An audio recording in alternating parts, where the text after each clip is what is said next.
All right, in Sunday Night Football, my Chargers are going to take on the Bears in this one tonight. The Chargers getting the prime time treatment with the Bears here at home.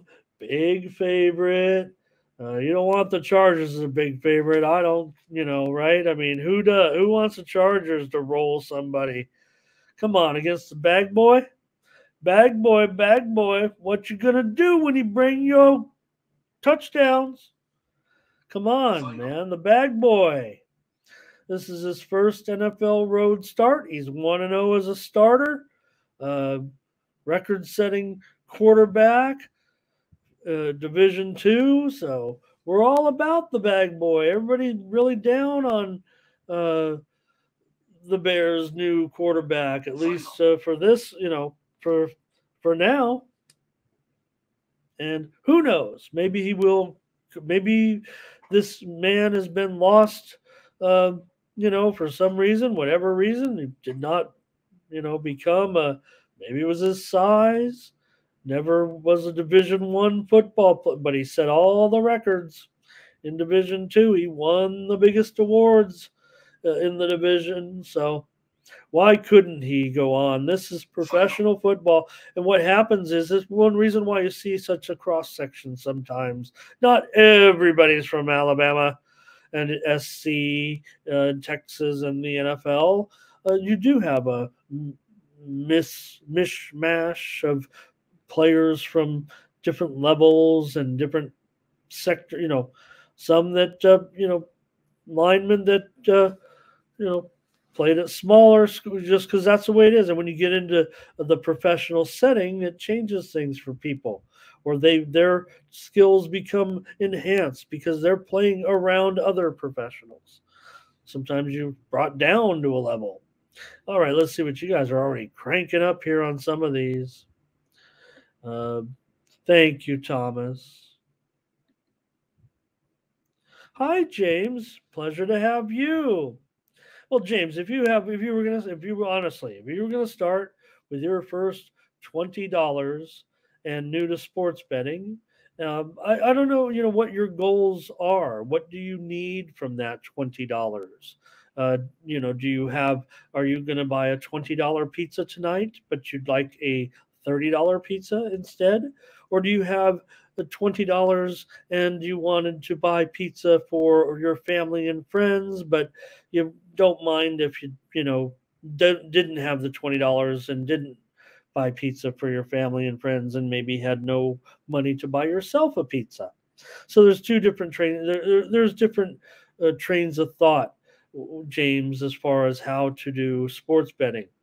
Unfortunately, because luck plays such an important factor in games, we often think we know what's going to happen, and unfortunately, it doesn't go that way.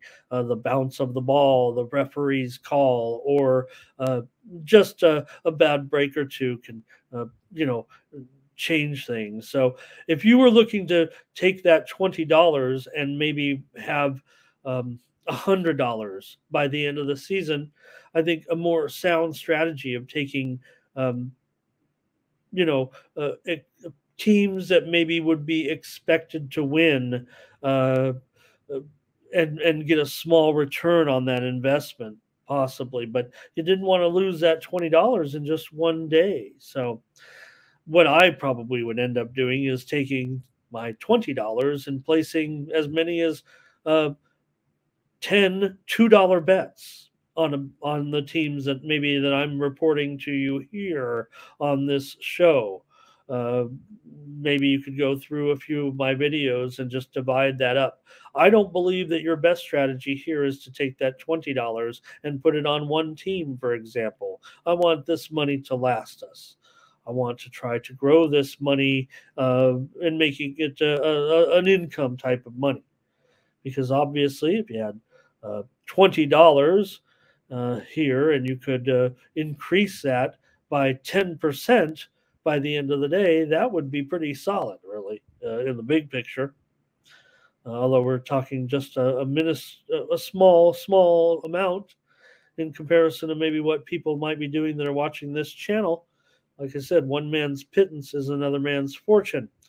So I would look to keep that bankroll alive. James, we have $20 to spend. I want you to keep playing this great game of sports betting. So I would look probably to maybe take all of my games here, maybe that I mentioned, and just $2 each. And then hopefully by the end of that one, for maybe the first 5 games, hey, if we go 6-3, all of a sudden we're gonna, probably be up to, you know, uh, what you guys help me out? 26. Well, we have $1 left over, or $2 up, $26, right? Then we go into those afternoon games and do some more $2 bets. So then we go 3-1 in those, right? And then all that's pretty good. Then we'd be up to what, 30, $31. So, anyways, that's a kind of serious talk about it, James. Thank you. Chargers should roll. The Bears are the worst team in the league, Londo says. Here's Ferner. Says, give me the under here in this one. I don't know, man. Herbert will light you up. Feels like. But can they get the money here? Jacoby, I don't know. Does he think the Chargers are going to win 8-5? Or are they going to go 8-5? Right now they're 2-4. So we weren't expecting the. I wasn't expecting the Chargers necessarily. I mean, I do expect the Chargers to be 2-4 actually, because yeah, they should. Well, they already are. I mean, I'm ashamed as a chart. Look, I have some shame. No, Perky, I'm not. We'll just touch on him if you have a question or comment. But we had talked about on Thursday the early games.